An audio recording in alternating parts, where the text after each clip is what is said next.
Citizens, refrain from crossing, boomed voices from another world. The policeman standing not far from Yefim leaped out of the road, drew himself up, and raised a stiff hand to his temple. Then black silhouettes bore down on them and swooped past them with wailing sirens, snorting motors, swishing tires, and flashing, blinking lights. Vaska Tryashkin was transfixed. He stared at the head of Zionist Rockland. Before, it had blinked yellow. Now it flared blue and red. This, of course, was the ideal moment to seize the Zionist and deliver him into the hands of the law, but the law itself, the government limousines driving past, was transmitting the same treacherous signals. Suddenly, Vaska was frightened. He clutched his head, his eyes shut tight. When he opened them, he found himself sitting on the ice-covered sidewalk, his back against a rough wall. A crowd had gathered around him, and the policeman who bent over him was inquiringly kindly. A crowd had gathered around him, and the policeman who bent over him was inquiring kindly, "Pop, hey Pop, are you drunk or sick or what?" Standing under the traffic light, Yefim heard voices discussing whether to call an ambulance or have the individual taken to the drunk tank. Normally, he would have gone over to see what had happened. He was always curious about street dramas, but this time he did not look. Immersed in his own trouble, he trudged on as soon as the way was clear. At the Krasnaya Presnya metro, the stream of humanity caught Yefim, pulled him underground, and ejected him, badly rumpled, at Airport Station. Meanwhile, Vaska was proceeding to the same terminal by a completely different route. Left alone by the policeman and the crowd, he did not walk toward Presnaya, but headed for Mayakovsky Street. It was a cold, clear evening, but the city lights made the sky a bilious yellow. Nevertheless, stars broke through, twinkled, winked, hinting at something Vaska could not fathom. Cars rolled along, people hurried past, but who among them were Jews and Yid Masons, no one knew. He kept on walking, deep in thought, and suddenly at the corner of Bolshaya, Branaya, and Sodova Kudrinskaya streets, he was struck by a brilliant idea. If they had already taken over everything, maybe Vaska would be better off giving in to them, joining them, now, before it was too late. At home, Yefim set his attaché case in the corner, changed from boots to slippers, and went to the living room. Kukusha and Tishka were eating supper in front of the television, watching the figure skating. Yefim sat down on the couch to watch too, but he saw nothing, heard nothing. "Baldy," Kukusha asked, "are you going to eat supper?" He did not answer. "Baldy," Kukusha said, raising her voice. He did not hear. "Baldy," she shouted, "I'm asking you, do you want butter or sour cream on your dumplings?" 18, Yefim replied. 18 what? 18 years in the Writers' Union and 11 books, Yefim said, and added, after a moment's thought, "Kostya wrote only one." Mother and son exchanged looks. "Baldy," Kukusha said, nervous, "you haven't gone and lost your marbles, have you?" "No," Yefim said, "I won't leave it at this. I'll get that hat if it kills me." Suddenly he jumped up, ran to the hall, and returned with his wolf fur hat. "Tishka, you like my hat?" "Sure." Tishka swallowed his last dumpling and wiped his lips with a paper napkin.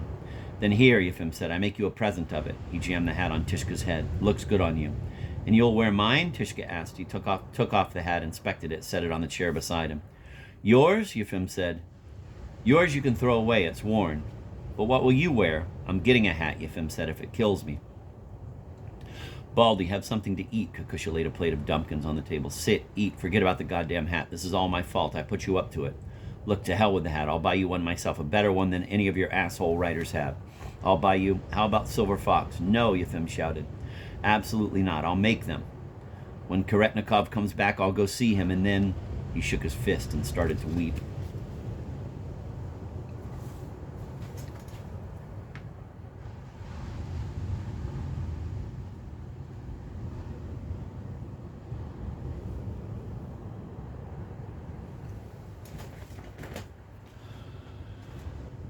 I first heard about Yefim going mad from Baranov on the phone and then from Fishkin at the literary club. I put off calling Yefim, and then one morning, well before 9, Kukusha appeared at my door in a mink coat that glistened with melted snowflakes. "Excuse me for not calling first," Kukusha began, "but I didn't want anyone to know I was coming here." "Never mind," I said, "it doesn't matter. Excuse my being in pajamas." "It's quite all right. Nice pajamas, by the way. Where did you get them?" "My sister brought them from France." "You have a sister in France?" Kukusha was surprised. "No, my sister's in Izhevsk. But she went to France to negotiate something with the Renault people. Coffee?" No, I'm only staying a minute." And in a completely different tone, "I need your help. You must save Yefim."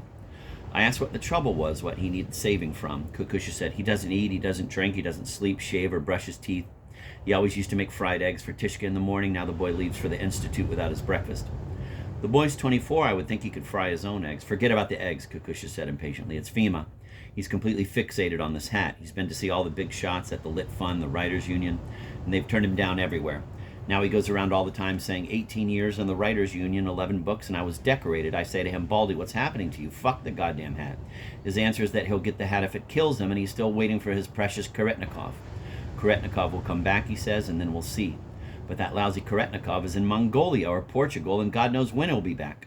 She started to sniffle and reached in her pocket for a handkerchief. And it's my fault, you know. I pushed him into it. I wanted him to fight, and now I can't stop him. I plead with him, Baldy, darling, please, I'll buy you 10 hats. But all he says is 18 years, 11 books, and I was decorated. Perhaps a psychiatrist? Kukusha sighed. Perhaps, but it might be better after all to wait for Karetnikov. If he helped, in the meantime, if you could just see Fima, amuse him somehow, have a friendly talk, ask him what he's writing, when he'll finish it, that kind of thing always has a good effect on him. I visited Yefim and found him indeed a changed man, gaunt and disheveled. He received me in a wrinkled sweatsuit with a hole in one knee. His face was covered with a salt and pepper stubble. Hello, Yefim, I said. Hello. Blocking the doorway, he looked at me with an expression of neither pleasure nor displeasure. You might let me in, I said. He followed me in. May I sit down? I asked. He shrugged. Sit. I sat in the armchair in the corner under the antlers. He stood in front of me. I'm seeing my eye doctor, I said, and decided to drop in while I was at it. He nodded, chewing at the black nail on his little finger, but didn't appear to be listening. I told him all sorts of interesting things, the awful behavior of the children's writer, Felinkin, for example. At a writer's lodge, Felinkin had thrown his soup into the director's face. Yefim smiled politely, finishing with the pinky. He went to work on his ring finger. The latest racial incidents in South Africa and the reshuffling of Margaret Thatcher's cabinet also failed to spark his interest.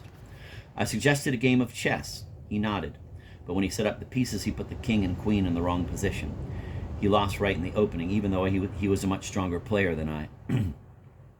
We began a new game, and I asked him how Operation was going. 18 years a member of the Writers' Union and 11 books, he replied, moving his queen to a square where it could be taken.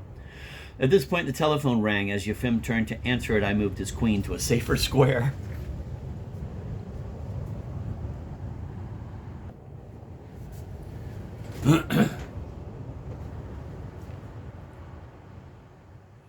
What? Yefim shouted suddenly. Back? When? Good. Thanks. Take care. We'll talk tonight. He slammed down the receiver and faced me. I beheld the former Yefim, albeit unshaven.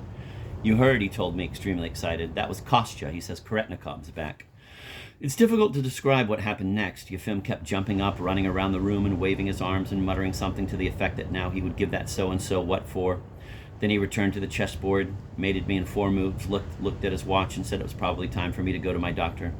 I left, rejoicing to see Yefim so quickly recovered, though the credit for his recovery was not mine.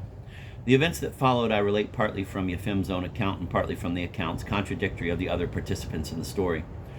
As soon as I left, Yefim washed and shaved, then brushed his false teeth and put them in. Between these operations, he kept dialing Karetnikov and finally got through.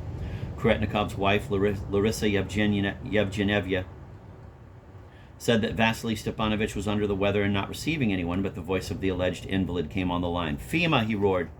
Don't listen to her. Grab a taxi and be here in 5 minutes, and bring your manuscript. Karetnikov lived in a high-rise on Insurrection Square. When Larissa Yevgenevna opened the door to Yefim, she was wearing a bathrobe, had curlers in her hair, and her face was covered with cream. Well, come in now that you're here, she said. None too cordially. Vasily Stepanovich is waiting in his tuxedo.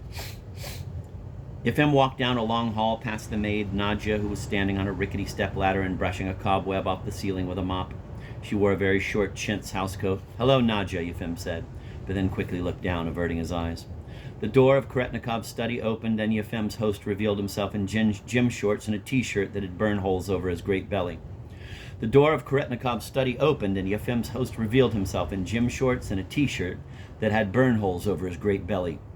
He pulled Yefim inside and shut the door. Did you bring it? He asked in an urgent whisper. I did, Yefim said, and drew from his attaché case not a manuscript, but a split of vodka. Is that all? Yefim smiled. There's a second volume, too. He opened the attaché case slightly and showed him. A second split lay at the bottom. Good job, Karetnikov said approvingly. He pulled the cork with his teeth and like a juggler twirled the bottle, making the vodka froth up in a spiral and shoot into his greedily open mouth.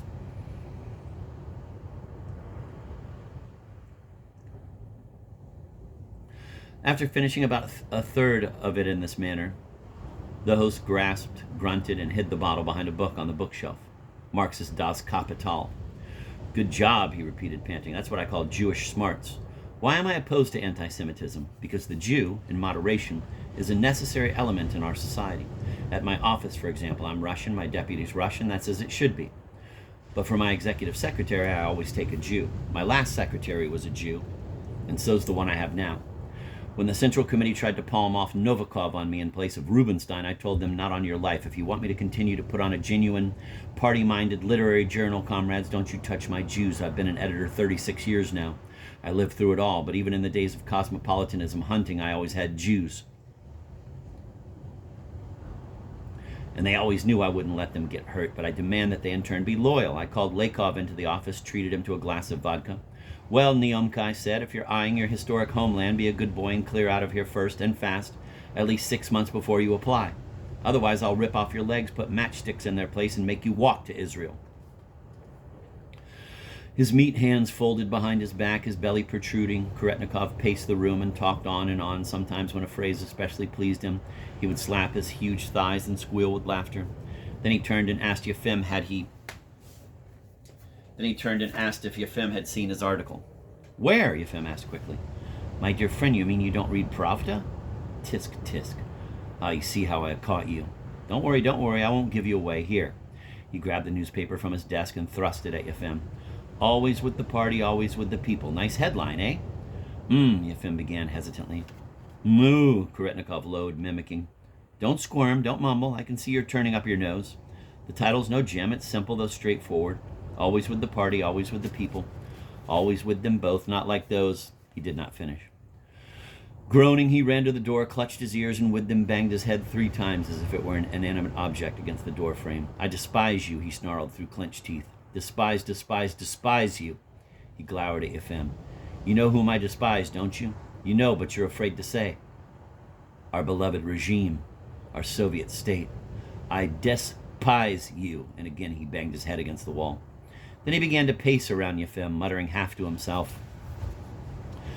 There it is, human ingratitude. The state gave me everything, and I despise it. Without it, what would I be? Nothing. With it, what am I? A writer. Writer, deputy. Writer, laureate. Writer, hero. Foremost writer, Vaska Koretnikov. He stopped and faced Yefim. But Vaska Koretnikov should have been in business like his grandpa Tikhon. Tikhon Koretnikov, leather goods and hardware. Owned 2 steamships on the Volga. My daddy, Stepan Tikhonovich, got the firing squad for those steamships. In the orphanage, I changed my origin to peasant and began to write a little in the newspaper The Blacksmith under the pseudonym Been Around. I sent Gorky a short story, Time of Breakthrough, and he was fool enough to print it in his almanac. Bastards. You destroyed Vaska Koretnikov. You made a writer out of him. I hate you. He went to bang his head once more against the door frame, but instead touched his head and winced. Vasily Stepanovich, Yefim whispered, pointing at the ceiling. Koretnikov understood. Microphones there, you think? He said. Well, of course there are, but I don't give a shit. Because what I say here doesn't matter. Everyone knows Koretnikov drinks. What can you expect of him? It only matters what I say in public. Here I say what I want, especially now that they've insulted me, the sons of bitches. They promised to make me academician, but instead they gave it to Shishugin. Academician Shishugin. And the academician says library instead of library. And that's the truth. Shishugin, they made an academician. Me, they insulted, and everyone knows it, so I can shoot my mouth off.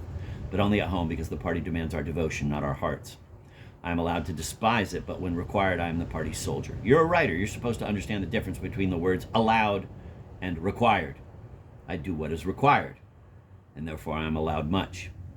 If you don't do what is required, you are allowed less, much less. That's dialectics. Another swallow.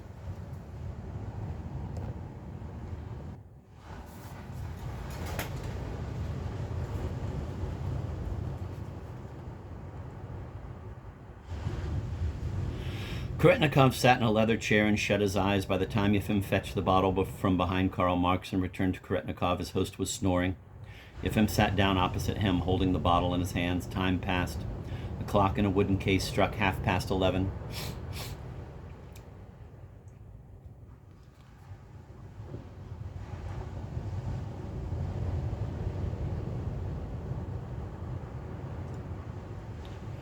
Yefim looked around him, studying the room, a desk and chair of antique workmanship, modern bookshelves crammed with the works of Marx, Engels, Lenin, and the General Secretary.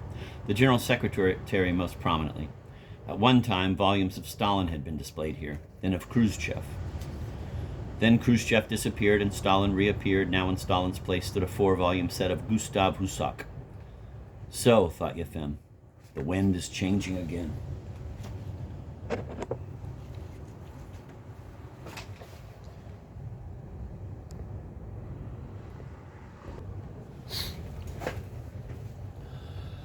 At last, Kretnikov opened one eye and trained it on Yefim. He opened the other eye and asked, "What time is it?" "1:15, Yefim whispered, as if still afraid of waking him. Kretnikov put out his hand. "Give me." He took a swig from the bottle, but without his earlier greed, then puckered up his face and shook his head. "Well, tell me why you're here. What is it you want? A dasha, a car, a vacation in Pitsunda, a subscription to America?" "Oh, no," Yefim smiled, and his smile indicated that his request was far more modest. Practically a trifle, that he was embarrassed, really, to trouble such an important man about such a little thing. Out with it, Kretnikov said encouragingly. Yefim plucked up his nerve and spoke, stating the case as clearly as he could. Kretnikov listened with attention, then took another swig from the bottle and looked at Yefim in a new way. "So," he said in a voice suddenly sober, "you're not asking for a dasha or a car, you're not planning to go to a writer's lodge, and you don't need America. A fur hat, that's all you want? But it can't be just any fur. Cat won't do, right? Or rabbit either." Yefim smiled and modestly lowered his eyes. "Only a hat," Kretnikov went on benevolently. "But cat's no good, rabbit won't do. Would you like perhaps a Boyer's hat? Sable, perhaps?" "Who do you think you are?" he suddenly shouted, jumping up and slapping his thighs. "Which one of us is the fool here? Perhaps you think you're a Yiddish genius and I'm a poor dumb Russian fuck who drinks cabbage soup from a bark sandal? You pretending that a dash is a lot to ask, but a hat is nothing?" he bellowed. "But Vasily Stepanovich," stammered Yefim, recoiling. How can you, I don't understand."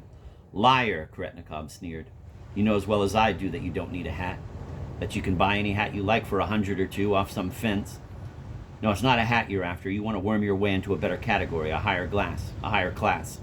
You want to be given the same kind of hat that I have, to be treated as an equal with me, who am a secretary of the Writers' Union, a member of the Central Committee, a deputy to the Supreme Soviet, Lenin Prize laureate, vice president of the World Peace Council. That's what you want, isn't it?" Kretnikov patted himself with satisfaction. "Yes, very clever, too clever. You'll go on writing about decent people, pretending there's no such thing as the Soviet state, no such thing as district committees and regional committees. And this, wearing the same hat that I wear? Not on your life, my friend. If you really want to be treated equally as one of us, then you must accept equality in the other things. You must write boldly as I do, without turning up your nose, always with the party, always with the people, and sit in presidiums for 10, 20, 30 years wearing a solemn sourpuss face, and deliver a few hundred bureaucratic speeches. Then come for your hat. Otherwise you have to be joking. A better hat for you. On what grounds? And I suppose you're envious that I travel abroad and bring back all sorts of clothes, but that's just one side of my life. What you don't see behind the clothes is that I'm also out there struggling for peace in this whole goddamn world. Now, you were in Paris too on a tour. Did they ask you questions there?" "They did. And what did you say?" "You said you weren't interested in politics. You weren't interested in geography. You weren't even sure where Afghanistan was." "But I can't give them a runaround like that. I can't say I'm not interested in politics. I'm required to give a straight answer, and I do. What do I think about Afghanistan? I think those rebels have to be crushed. What do I think about political prisoners? There are political prisoners in South Africa, Chile, and Haiti, I say. But in Soviet jails, we have only criminals and madmen. You think it's pleasant for me to say this? It's not pleasant. I too want to smile and be smiled upon. I too want to write about decent people. I too want to ignore politics and geography."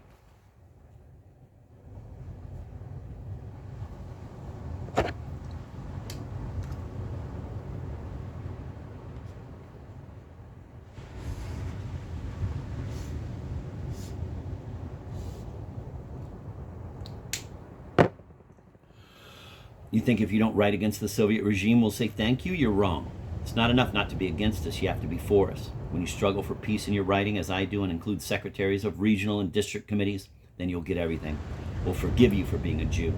We'll give you a dasha. We'll give you a hat, reindeer fawn, or muskrat at least. But to anyone who turns up his nose, to anyone who dodges and makes excuses, I say this." And he gave Yefim the finger.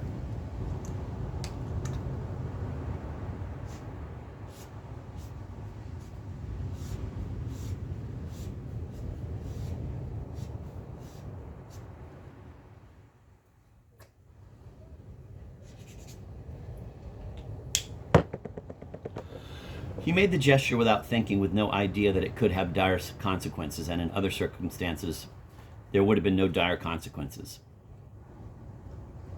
Even Yefim did not know how the thing happened. When he saw the finger before him, an inch from his nose, he snapped at it like a dog. He bit it hard, to the bone. The bite was so unexpected that Karetnikov didn't feel the pain immediately. He pulled his hand back, looked at Yefim, looked at his finger, then let out a howl and staggered crazily around the study, waving his hand and spattering blood on the Persian rug. Larissa Yevgenyevna came running in her curlers. The maid Nadia appeared, rag in hand. "What happened, Vasya?" Larissa Yevgenyevna screeched, rushing to Karetnikov. "Ooh, ooh, ooh, ooh," he moaned like a steam engine and shook his bleeding extremity.